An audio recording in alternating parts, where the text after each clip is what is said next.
now this is recording. RTI International Center for Forensic Science presents Just Science.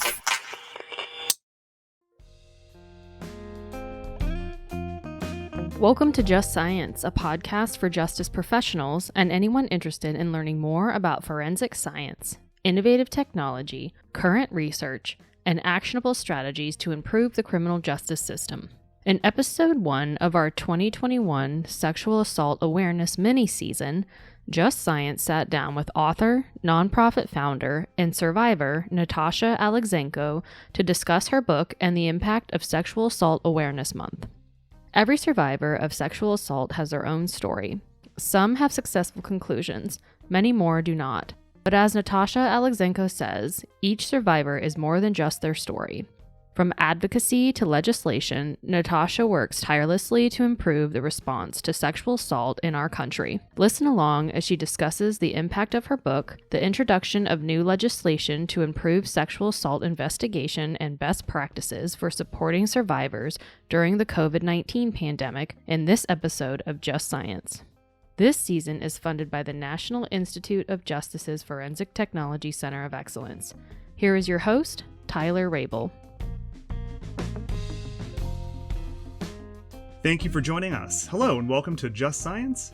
I'm your host, Tyler Rabel with the Forensic Technology Center of Excellence, a program of the National Institute of Justice. April is Sexual Assault Awareness Month, and in this mini-season, we're going to be talking about some emerging issues in the sexual assault response reform arena. Today, our guest is Natasha Alexenko. Natasha is the author of a book, The Survivor's Journey from Victim to Advocate. She's also the founder of Natasha's Justice Project, a nonprofit organization focused on ending the sexual assault kit backlog through education, advocacy, and funding. Natasha, welcome to Just Science. I'm thrilled to have you here today. Thank you so much for having me. I'm thrilled to be here. Let's get started. We're going to dive right in. As you're aware, and as I've just said, April is Sexual Assault Awareness Month. Can you tell me a little bit about what that means to you? Yes, April Sexual Assault Awareness Month is such a special time. I think that as I go to years past in April, it's an opportunity for me to really meet and connect with other survivors. That helps with my healing process and bring to the public's attention the issues sexual assault survivors face, the perils, the challenges, and really focus on ways that we can improve sexual assault response. It is really just such an important month for survivors, and it really is a chance for me to really remind myself the power we have, the power our voices have in a unified fashion. So I always look forward to it. I completely understand. And from my experience talking with you and from talking to other people, power and choice is a huge component of the awareness aspect of it. I want to talk a little bit about Natasha's Justice, if that's okay. Can you tell me a little bit about this initiative? Certainly. After I received justice, and again, justice looks different for everybody. And in my case, I was very fortunate to have the man that assaulted me at gunpoint found, and I had my day in court. And after he was sentenced, I approached the prosecutors in my case and I said, what can I do? Because I just wanted to ensure that everybody also had the access to justice, the support that I had. I wanted to not be an anomaly. I wanted to ensure that my story was utilized in a way that others could kind of find the same sense of peace I did. Again, perhaps not in the form of a trial, but something of that nature. And the prosecutor, Melissa Morgis in New York City, in my case, she said, just really talk about what happened, use your voice. And that really empowered me. I started an organization. This is in 2011. There was so much growing to do. I learned so much. I learned to sit and listen to others, other survivors, experts in the field, prosecutors, law enforcement. All these individuals really, really are the ones that created Natasha's Justice Project. I actually still continue to learn. I still continue to listen. That's so very important. And, primarily, of course, things as life is, they get busy. But I still really work hard on initiatives particularly around rape kit reform. In fact, right now, I'm working on a legislation in California that is so very important. I'm working with Joyful Heart Foundation, the amazing Senator Connie Leyva, and a prosecutor, District Attorney Nancy O'Malley, who's been fighting for rape kit reform for decades. And we're really creating this bill that will include a survivor portal in a tracking system. So in other words, we really want to empower survivors in the process. So after a rape kit test is done, we want to give survivors an opportunity to see where their kit is in the process. At present, law enforcement, the labs, they're aware in California of where the kit is. And we thought, gosh, it's so important to include survivors in this process. And, Connie Leyva, DA O'Malley, they recognize that by empowering survivors and including them in the process, it kind of creates this symbiotic relationship between law enforcement, between the labs, so that, at the end of the day, it's about public safety. And when you include us in that process, we feel empowered. We feel more comfortable to share. We become better, I guess, complaining witnesses, as it were. And I'm just so pleased to be a sponsor of this legislation through Natasha's Justice Project. And that's where we really are today. We kind of started going, okay, there's all these rape kits. And then, of course, funding came along to process these kits. And so it's kind of always evolving. Natasha's Justice Project really, it's a service organization. It's there to serve the needs of survivors. It definitely sounds like Natasha's Justice has this national reach. As you were talking about this, it reminded me of a section of your book. Near the end, you talk about you as a child of immigrants now participating in lawmaking, helping lawmakers make the country a safer place. And I know you've been doing it this well. Are there any other large initiatives that you've been a part of on a national scale outside of the one going on in California right now? Yes, I actually recently joined an organization called Voice Amplified, and they have been doing incredible work globally. They work with WHO, UNICEF, UN Women on really addressing the needs of women and girls in areas of conflict nationwide. They've incredible work. They're actually just getting ready to release the data in a report they did with UNICEF on surveying organizations around the world about what their needs are with COVID being a major influencer. And so I'm really pleased to be creating a similar survey with them for the United States. We want to find out these organizations that serve women and girls, particularly around sexual assault. How are they dealing with COVID? What are some of their hurdles? Are they financial? Are they, PPE? How are they communicating with their constituents? Are they able to continue the programs they're doing? And at the end of the day, release this data with a lot of thought, with just a really good effort towards bringing this to the public awareness so that we can help these agencies better serve survivors. And you said that was Voice Amplified, correct? Yes.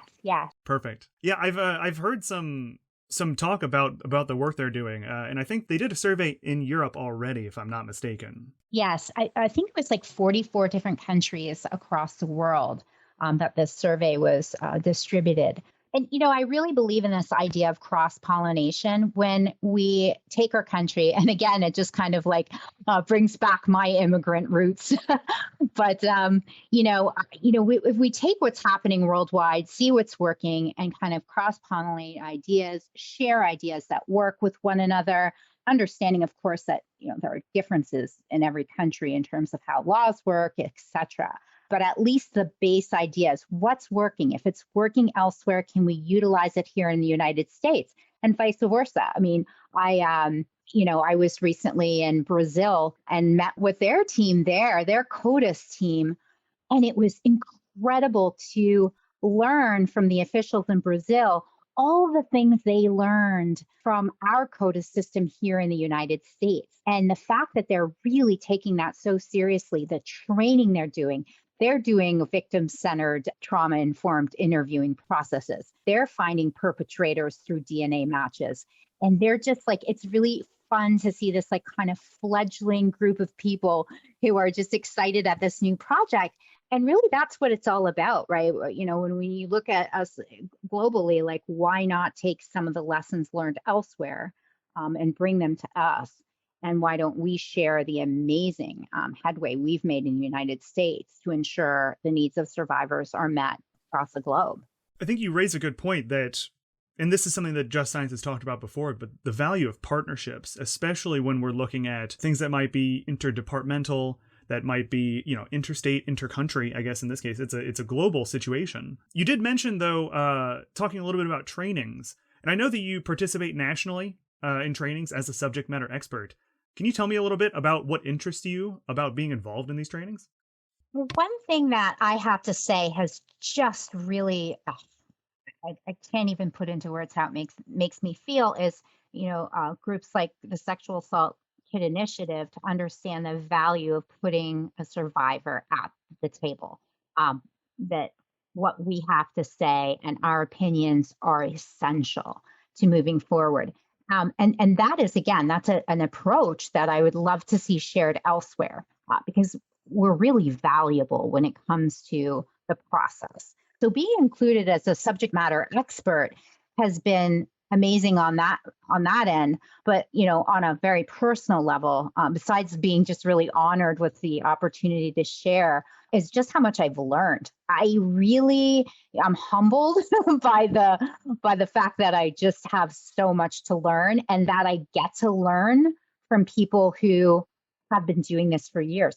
And really, to be part of a group with so many just different practices, we've got law enforcement, we have the advocates, we have scientists, and just bringing us all to the table together to share and really come up with fantastic solutions. It's incredible.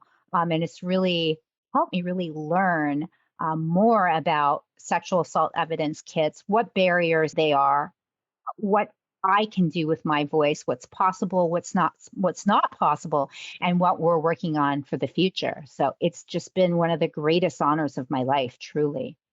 It really speaks to the value of the interdisciplinary aspect, right? So we've got law enforcement, we've got forensic scientists, we've got advocates, we've got survivors, making sure that everybody has a seat at the table, and we all kind of do better, right? Working in conjunction with each other. I want to switch gears a little bit. I want to talk about your book. So I read your book last week. I sat down and I just cruised through it. It's powerful, it's compelling. Some of it's a little hard to read, not necessarily because of how it's written, but because of the subject matter. Overall, it was incredible. I would highly recommend it to everybody. But can you tell me a little bit about how this book got started and what it means to you? Thank you. So I'm just really touched that you read it. Truly, it's incredible. I'd always kind of enjoyed writing. I really kind of saw my route as being maybe a science fiction author. I didn't think I would be like a memoir writer. I think I'm like anyone else, right? Like, I don't think my life is particularly interesting. And I just had, really my partner, Scott, he was really encouraging me to share the story. Other friends and family were encouraging me. I ended up just finding this amazing agent who connected me with potential publishers and eventually Grand Harbor Press, Amazon Publishing. We went with them in terms of who would publish my memoir. And it was just such an incredible experience and so incredibly hard, kind of carving out time to sit down and write, particularly something so personal, was really challenging, but also just such a joyful experience. And getting to talk to people I hadn't spoken to in years to get their input. And just the editing process, again, a very humbling one. You're like, oh God, maybe I'm not a writer here. But it was such a great learning experience and just really like learning about how much support I had through the process. I mean, there are times where my family wasn't exactly happy with me when I was pulling the hair out of my head. And, it's interesting, Tyler, because, right prior to the pandemic, Amazon and my agent were talking about doing like a second book. And I was really excited to do it because I think one of my biggest regrets in the book is just not talking about enough people. And then just time going on and saying, oh my gosh, I didn't talk about this person or that person or more about survivors or more about this issue. I mean, it's always going to be the case, right? But still, really, we were like, okay, let's do this. Let's do the second book. The pandemic happened. You'd think, oh my gosh, now you have a lot of time to write the book. But that's really not what's happening. And I've heard this from other people too. It is just so incredibly difficult to just kind of motivate yourself and be able to kind of find that deep place inside to be inspired. But I think it's okay because even through the pandemic, as I've met with survivors, law enforcement, I'm like, okay, after this is over, there's going to be a lot to talk about. So I'm hoping book 2 is going to come from an amazing place that I can just carry and share more people's stories and how they've touched me, because there's never going to be a book long enough to thank every single human being who's just made my life better. I totally understand. The book's excellent. One thing I wanted to cover is that throughout the book, there's this underlying message of hope. And as strange as it sounds, because, the starting point, for lack of a better word, for the book is pretty grim. It's dark. It's an attack. But the way you write it actually had me laughing at certain points because of some of the stuff you had just pop in and out. The one that immediately came to mind was a conversation you had with your mother. She said, "How did it feel? How did it go? What did you do when you got home?" And you said, "Well, the first thing I did when I got home was clean up dog poo." And it's such an interjection from the story as you're reading it. Can you tell me a little bit more about how you can, I don't know, find silver linings, find positive things to talk about in all of this? Well, I have to say that I recognize that the privilege I've come from is a very supportive network of friends and family. I also recognize that I've been very privileged in terms of how the process kind of unfolded and the support I had all the way around. So, having said that, that had really given me just such great supportive mechanisms. And I was really fortunate to have gone into therapy immediately following the assault. And, my friends really helped me continue to remember that things were funny and that life was funny at its core and that people were silly and that at the end of the day, through the whole process, after the assault, just always remembering the core of who you are, which is like everyone else, a human being with fears, with hopes. So yeah, it was funny. The incident you talked about was I had just met Joe Biden and I did this huge press conference, and I think it could be any of those issues, but or amazing events that I've been fortunate to been a part of. But in that one in particular, my mom's like, "How was it? What happened?" And my poor dog had been left alone for so long that I came home and and clean up dog poo. Because that's who we are at the end of the day, and that's who everyone is, right? So that's kind of like the equalizer, as it were. But that part being the equal, I do recognize that I have been very, very fortunate in terms of the tools that really brought me to a place where I had hope, where I had humor, where I had anchors. And not everybody has that. And one, it's really important to recognize that not everybody has that and why they don't have that. That's a discussion that is essential to be having. And then what ways can we make sure they do have it? Because everybody should have what I have. I'm not anyone special at all. And everybody should feel supported and loved and believed like I do. So really underlying everything I do, particularly as I grow and talk to people and learn and see what's going on around me, is to find ways to give other people the strength and the voice that I have. Because all voices need to be heard, not just mine. That's actually an excellent kind of segue into the next little part of our discussion. You mentioned the importance of the support, of giving voice. I know in your book, you mentioned that when you first started telling your story in a national setting, there was an outpouring of other survivors who came forward to talk to you, to confide in you. I'm assuming that continues over the years, but did you see any contacts coming out from the release of your book? It was incredible. And here, the book was published in 2018. And to this day, I still hear from people through social media, reaching out through Natasha's Justice Project or through contacts. I mean, I'm so incredibly moved to hear from people across the world who have had similar experiences. Again, there's just a sense of humility, and it's just such a humbling thing to know that the words that you have put on paper are connecting you to others. And, I've made friends through the book that have made my life better. I've had comments and heard stories that live with me forever. And I've heard from, a lot of people in law enforcement who've reached out to me through reading the book and said, I have a survivor that I work with that reminds me of you a lot. This was a really good way for me to understand them better. That is so humbling to hear something like that. I'm surprised at the fact that years later, I still continue to hear things. It seems like there's always going to be need for more people on the front lines of this. And I think that you make an interesting point that even now, we're coming up on 3 years since the release of the book. You're still getting calls, you're still getting contacts through every possible avenue. Since the release of your book, have you seen any changes in the way the criminal justice system responds to sexual assault? Do you feel that your book's helping, or is it helping people? What's your take?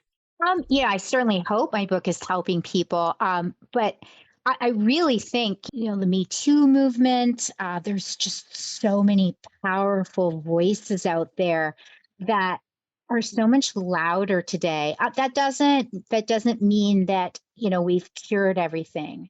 But I think we've brought a lot of things out into the light. And if anything, there's like hope. And I've seen a lot of changes, and perhaps that's not something that somebody who has just been assaulted is seeing. So it's hard, right? Because I don't necessarily want to say, well, gosh, we've cured everything, we're moving forward, because it won't feel that way to a lot of people out there. It won't feel that way at all. But I think it's important to note that, we're doing things like trauma-informed, victim-centered interviewing. I mean, that was not the case years ago. I mean, we're growing in that manner. We're creating legislation state by state. I think that's important to note too. We have things, on a federal level, but really the states need to address this.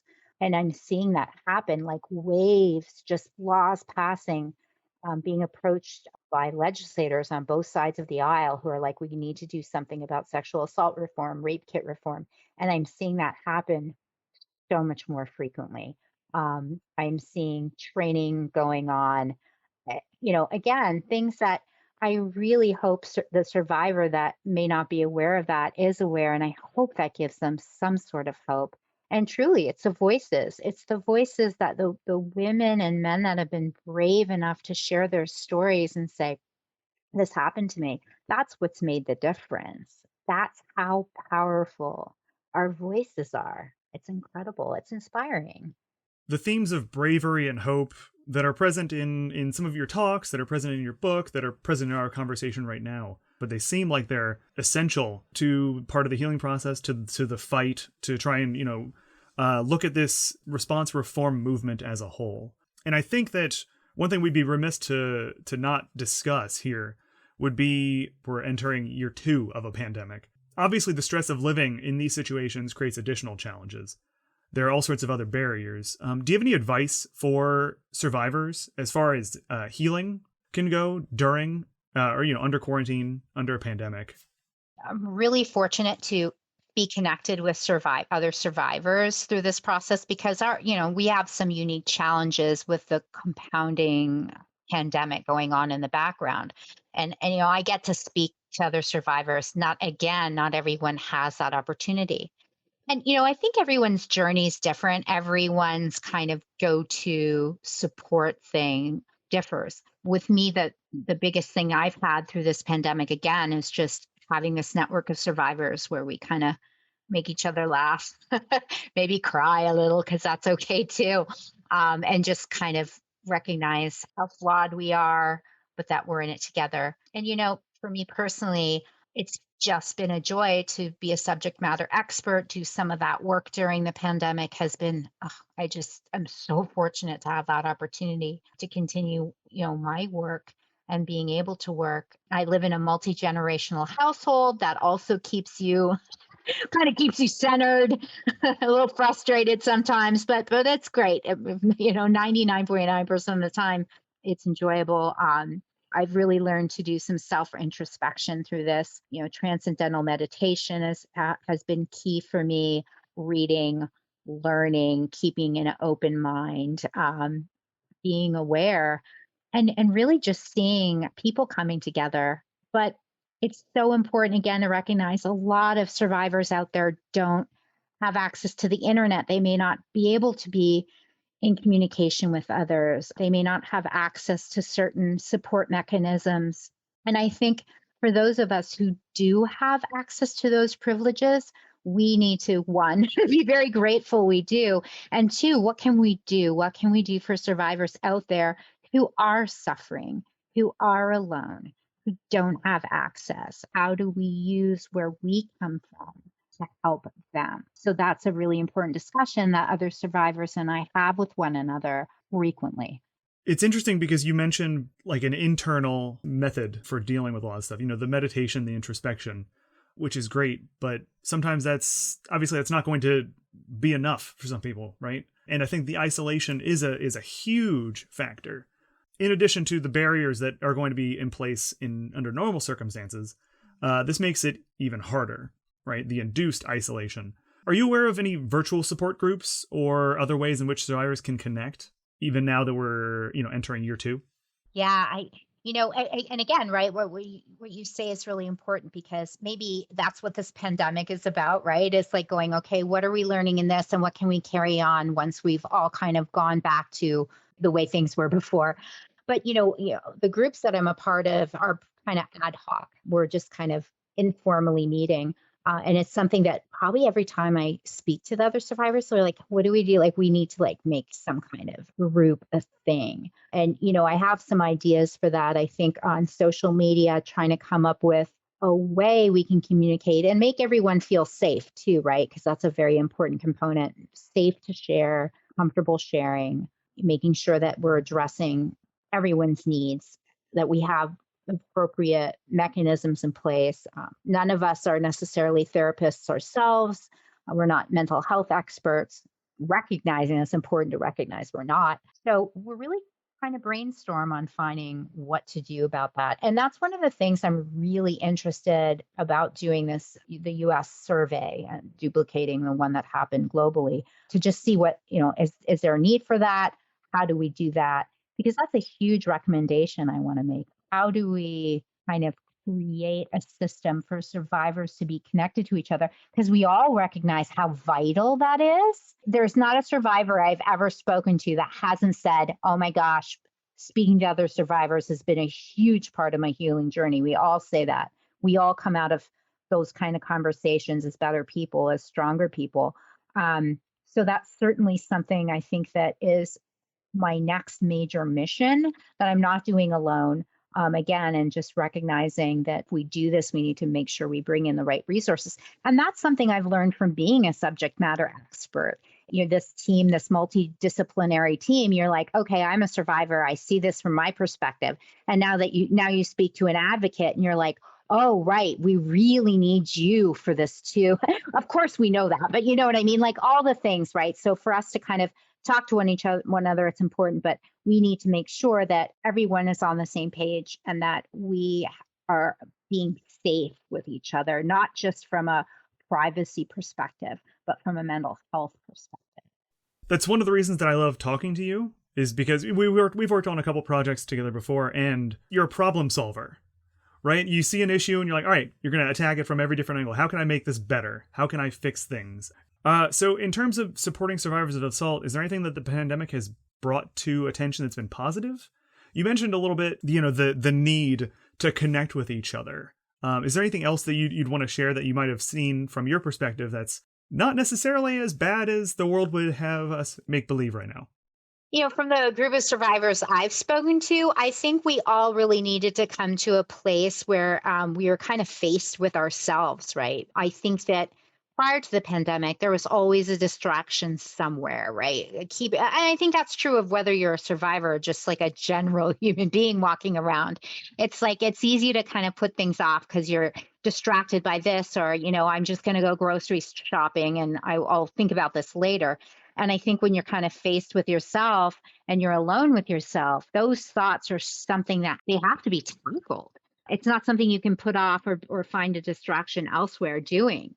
And I think that's helped us all, at least the group of individuals I've been speaking to, kind of have this like self reckoning, as it were, and just kind of do some introspective thinking and finding ways that maybe we thought we were kind of healed or we thought we were over this, and talking through that, finding techniques to deal with some of that, or, maybe finding some like deep issues that we really never fully dealt with, and being able to say, okay, I really need to dive into this. I need to heal this part of me that hasn't really been acknowledged before.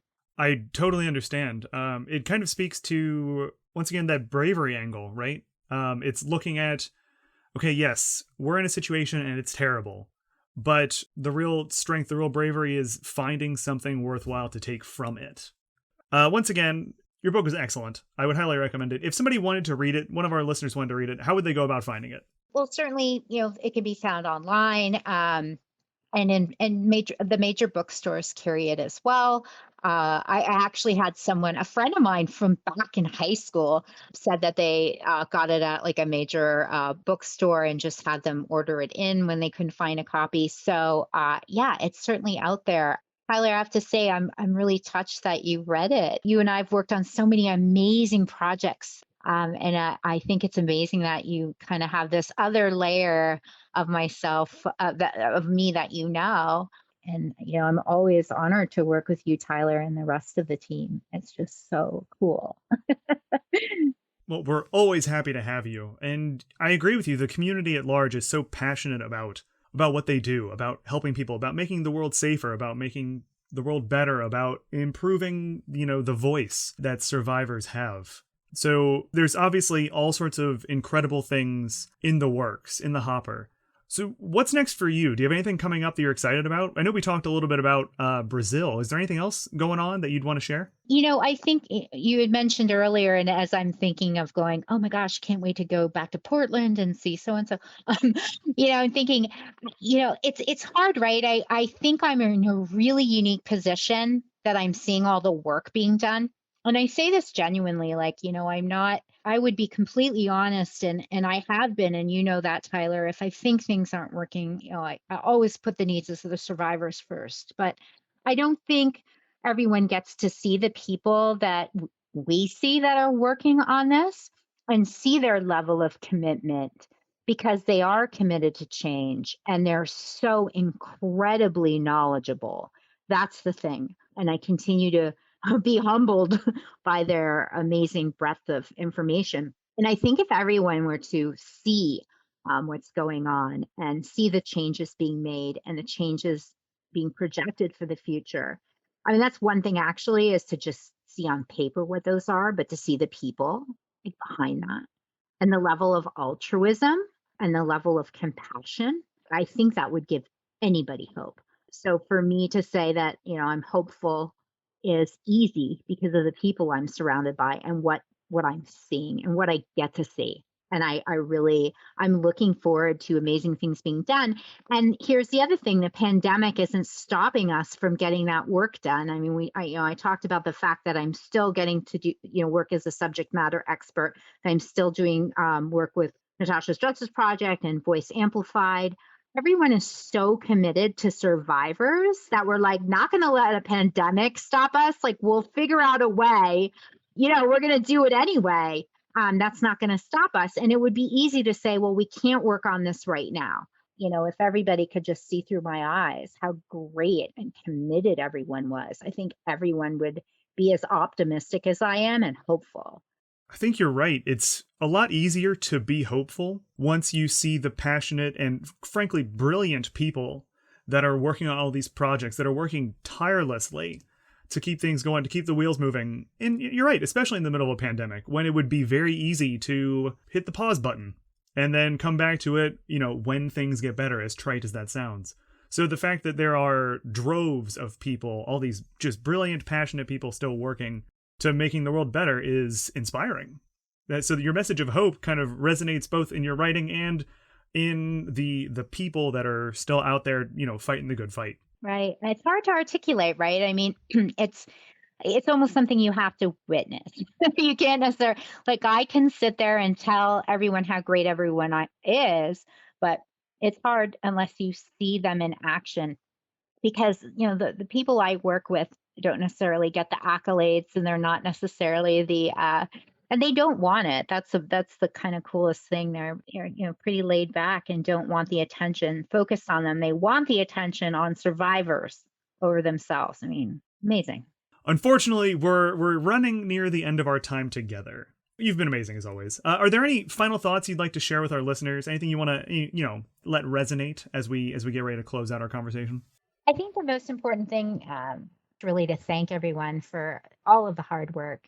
Thank them for really and truly allowing me to share my story and utilize it to kind of move forward to make this country a safer place for the general public. Because at the end of the day, all this work we're doing is about survivors, about giving them peace and justice, but it is also about public safety. I always talk about the fact the man that raped and robbed me at gunpoint was on a nationwide crime spree afterwards. He was harming other people. He was putting people in danger. I mean, he created a lot of pain for people. So it's important that we do this work for all of those reasons and so much more. And I'm really grateful to kind of be able to be part of that. And with survivors, I think that we're stronger together, and we're all at different points in our journeys. And we all have bad days and good days. I have really awful days. I think as human beings, we're all like that. But you're never alone. Even if you never speak to another survivor, we always thinking about the other survivors out there who need to be believed, who need to be trusted, who need to be understood. And that I think that really making a lot of headway. And I don't think anyone in any of the groups I work with is going to stop. And so we're kind of in a place where survivors aren't afraid to come forward, where survivors don't feel alone, where survivors are believed, and where justice is served more frequently, and where we're holding rapists accountable. And I think that day is on the horizon. I really do. I truly do with all my heart. Thank you for sitting down with Just Science. We talked about your book. We got to talk about Natasha's justice. We got to talk about all sorts of cool stuff. Thank you for being with here today. Thank you, Tyler. And thank you very much, everyone, for listening. Everyone, if you enjoyed today's conversation, be sure to like and follow Just Science on your podcast platform of choice. For more information on today's topic and resources in the forensic field, make sure to visit forensiccoe.org. I'm Tyler Rabel, and this has been another episode of Just Science. Next week, Just Science sits down with Maria Simmons, founder and CEO of Shift in Notion Consulting, to discuss victim advocacy during a pandemic. Opinions or points of views expressed in this podcast represent a consensus of the authors and do not necessarily represent the official position or policies of its funding.